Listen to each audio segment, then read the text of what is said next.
Hello, Alcheya here, with another small video, hopefully this time, on early acquisition of emeralds.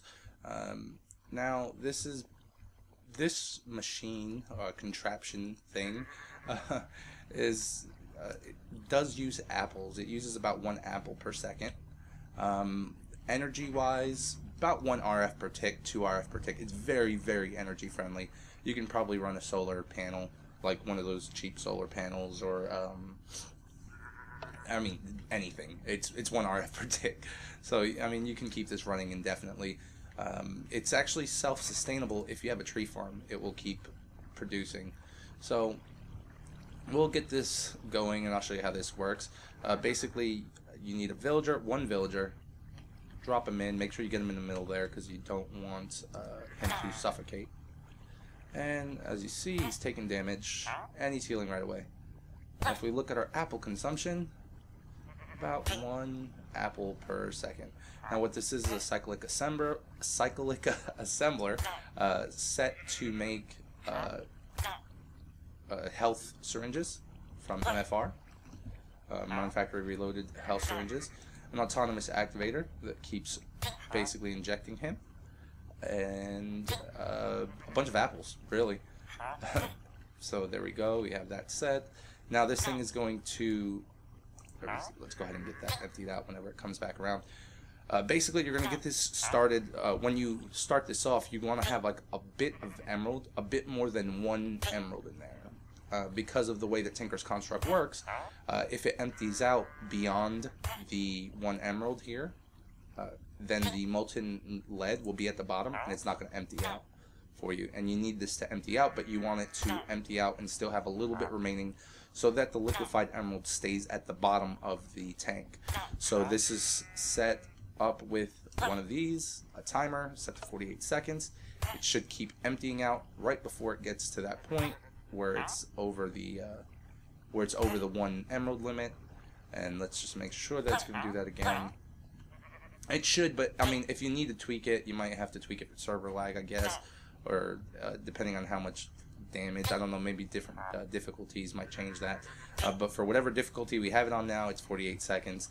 I ended up having to tweak that last night until it got to the point where it was always keeping at least, you know, like 0.3 or 0.3 of an emerald, 0.25 of an emerald, and 48 seconds was that balance last night. So we'll always have emeralds at the bottom, and even if you lose a little bit, it's worth it to lose a little bit to always have emeralds coming out. So let's see. See, still taking about 1 apple per second. Alright, so let me go ahead and get into creative, and I'll show you how this is built in a single player world. I'll see you guys in a few. Alright, and we're back, and I'm back in creative on a single player world, and we're going to just show you how to get this really quickly built. You're going to start off with you're going to need quite a bit of materials, but still early game, considering, I mean, having an MFR auto spawner with mob essence, or setting up a villager breeder, which will take 10 years to get the amount of emeralds you're going to get with this. So we'll just go ahead and get started. You need some seared bricks. Hopefully, if you're lucky, you can come across a little village like this, and you'll be able to get your villager and your Tinker's Construct stuff right off. Matter of fact, I'm going to probably need that, so I'm going to go ahead and grab that. There you go. Alright, so I mean, if you're lucky, you might come across something like that. I wasn't so lucky in the real world, or in my single player world, but whatever. It's okay. You're going to set up your seared tank, you're going to set up your smeltery drain. You're basically just, like I said, setting up a miniature Tinker's Construct setup. That's functioning right now. Light went on, showing it's functioning. Okay, you need 1 bucket of lava. So go ahead and just throw that in there. Now let's get this going. You want your autonomous activator facing this way. You're going to set your configuration up. Make sure it's on right click. You're going to have the, matter of fact, let's just go ahead and let's get everything thrown down really quickly, and then we'll go from there. Alright, you need your conduits and your energy. We're going to have your item conduit here. There you go, shift right click. Alright, we're going to have a cyclic assembler here, right next to it. Now all this is going to have to connect here in a second, but right now I'm just trying to get everything thrown down. We're going to have energy coming in from the back of there, and the energy, let's go, I have a creative energy cell here, so we're going to use that. There we go, so now that's powering both of those, should be, yeah. We need a schematic, and in this schematic we're going to use the, we're going to open up our cyclic assembler, put the schematic in here, come down here, set that we want to put a syringe and an apple, and press that check mark. Now you have it set. This thing is making health syringes with an empty syringe and a crop apple. Now you can use, there is the MFR, I think it's called the veterinary station. Yeah, it's the veterinary station, but it's actually it doesn't work right. And it's because the veterinary station has a work.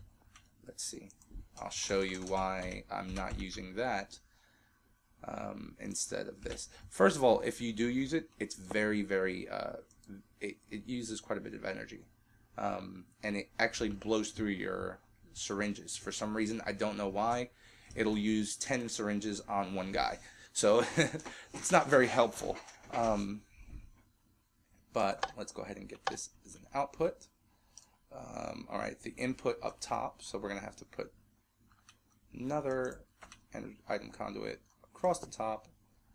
I need a wrench. Alright, let me give me a wrench really quickly so I could set this.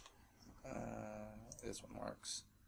You get a wrench from Ender.io. I'm using Ender.io. You can, again, use other stuff, but I prefer Ender.io in this sense because, well, I like Ender.io. If you watch my last video about, my last Minecraft video, yeah, love Ender.io. So, let me go ahead and get another one, an item conduit, and I have a cache here, a creative cache. However, you can use a Java barrel, or a cache. You can use a deep storage unit. Nope, that's not what I want. Anything with that can anything that can hold a lot of one item. Now we're going to set this to purple, and the reason that we do this is because if you set this right, if you don't set up a color, like a specific color for the row, what you're going to end up having is tons of these apples just flooding this machine, and they'll fill up all the slots, and you don't want that. Okay, so then we have our autonomous activator. Make sure that that's set up. We're going to have it exporting our used syringes on the left side. So what we're going to have to do is set up an item filter right here. This is where you have the item filter. Extract, always. You want it always to extract, and set up your item filter, upgrade. You want it to extract empties. All the empties that it has, you want them to go into your cyclic assembler. So your empty syringe is in there. When this is set up correctly, when I have this with the right thing, it's going to be input. I usually set it to green, and I set this to insert. Now, as you see, sent it over. I'm going to go ahead and drop all these in there. Usually you want like 9. You want this top row to be filled, but also this extra one is going to fill up, or it's going to pull that extra one. So you want that thing. Now it's not going to pull that because there's no apples in here for it to use. So when I set this up, let's see, we have purple, and we need to set this to just always extract. Active without signal. It's going to constantly extract. Turn this to insert, and now we have it filling up with apples. And this will go pretty quick. It's going to go way quicker than,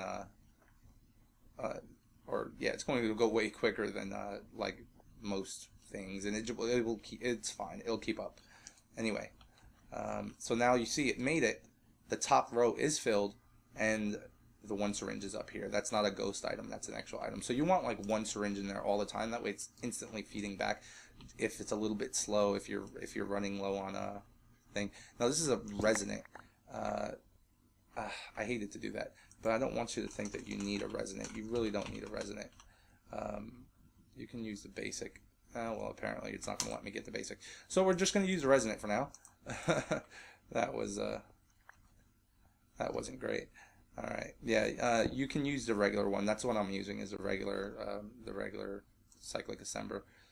And let's go ahead and set that one back to green, and then this side to purple. And did I lose my schematic? No, I didn't. We're good. And let me go ahead and put all my syringes back in there. Small hiccup. But yeah, you do not need a resonant for that. You can actually use both of the, or my machines is a normal one, and it more than keeps up. All right, and let me get my apple. All right, so that's going to be constantly extracting apples. It's going to be constantly sending. Everything should be good here.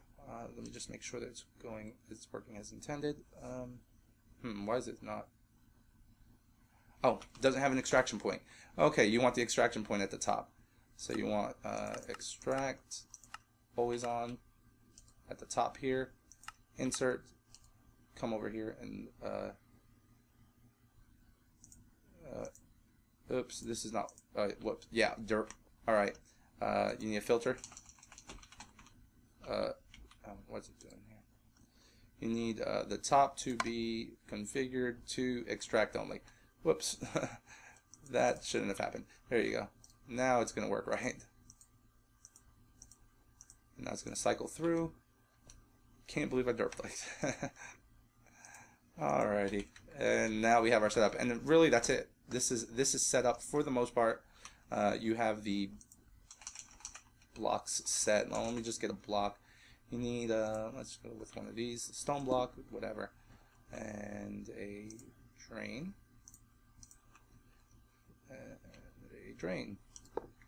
Okay, you're going to want to have your casting table down here. You need, what I have over there in my base is actually a hopper set to, let me see, I have a hopper set on a to my ender chest that goes straight into my ME system. So you can do that, and that will work fine. Let me just go ahead and having like the funkiest issues right now. I'd get a diamond chest. Thought I prepared this, but I completely forgot that you need a way to get those emeralds out. So we'll go ahead and get that set up. It's no biggie. And the hoppler at the bottom. Let's go ahead. We need a cast. I forgot what it's called. There we go. A gem cast. You can get that by placing a gem into casting into the casting table, and you'll get one of those when you make a cast. Okay, let's set up my timer, and I'm doing this ahead of time before I get my villager in there, because I really don't want him to be taking damage while I'm not set up. So we want to do that while he's still gone. Alright, we'll go ahead in 50 seconds, make that 48. Now it's at 48, so it's going to be pulling out every 48. And this is actually, again, this is pretty much done. From here, it's just, you know, just making sure that everything's kind of tweaked, right? We have lava. Now you're going to want to throw in 1 tin nugget, or 1 nugget. It doesn't matter what it is, just throw in a nugget. Hopefully your fuel is good. You should only need 1 bucket of lava, like that. It seems to be working correctly right now. It's set to right click, and yeah, that's it. That's pretty much it. That thing keeps running out of apples. I was assuming that it was like the Java barrel with the infinite, but whatever. We'll just take a bunch of apples and just keep clicking it. Alright, so we should have apples galore in there now, hopefully. Alright, and our little tin is done. And let's go ahead and just drop our villager into this. And now he's taking his damage. Oh, look, it's Elvis. Alright, so now he's taking his damage. Let me make sure that this is still working. Yep, it's throwing it in. 1 apple per tick, 1 apple per second it's using. If you can, well, it's really hard to see it with it still filling up. So whenever it's done filling up, you'll see it'll use 1 apple, get filled right back up. And there you go. That works. Now, my timer's set. Let me make sure that I have emeralds at the bottom. Make sure your emeralds are at the bottom. Again, you want to have a little bit of a buffer, making sure that you have a little bit more than 1 emerald in there by the time that this thing ticks around. This might actually be a little bit too much, so I'm going to probably have to tweak it a little bit. But as long as there's more than 1 emerald and it's not pulling out all of your emerald, you can, again, you're going to have to tweak that timer depending on how it works on your server or on your side. For me, again, it was 48 seconds, so that's what we're going to use. And now it's going to start pouring out emeralds, and we're going to start gathering those up pretty quickly. I had it going for 1 night, not very many apples, so I ran out of apples in the middle of the night. I had about 2,000 apples. I got those from, what is it? It's a Pam's Harvest Craft apple tree. Where's it? Apple sapling. If you can get yourself one of these, you're pretty much going to be set on apples. Let me go ahead and get some bone meal. Alright, and some dirt. And my buddy has one of these set up in his base, and I just go over there, spam bone meal on the apple, and on an apple tree. There we go. Put your thing down. Grow. Alright, now you have your apples. Now you see these, this is the Pam's Harvest Craft in this mod pack. It's Infinity. All you have to do is just hold down your right mouse, and you'll get plenty of apples. You'll have enough apples to run this machine pretty much forever. And if you want to turn it off, the best way to do it is just, if you have a safari net, you can grab a safari net and grab your villager. Just shift. Come in here. Get. I can't get him. Alright, normally you can just grab him with a safari net, but for some reason he's not playing nice with me. Get in here. Anyway, you saw me do it in the other world, so you can do that. It might be because I'm in creative. Yeah, you can grab him in your safari net, and you can turn it off that way. You can break this top block and then like push him out, so he doesn't have to. So you don't have to worry about losing him. But again, it's 1 RF per tick. It runs on apples, and apples usually you have this early game, like an early game tree farm or something going, and you have just so many apples you don't know what to do with it. So anyway, thanks for watching. Have a good day. Comment, subscribe, like, or don't. Anyway, if you enjoyed, have a good day. Bye. Take care.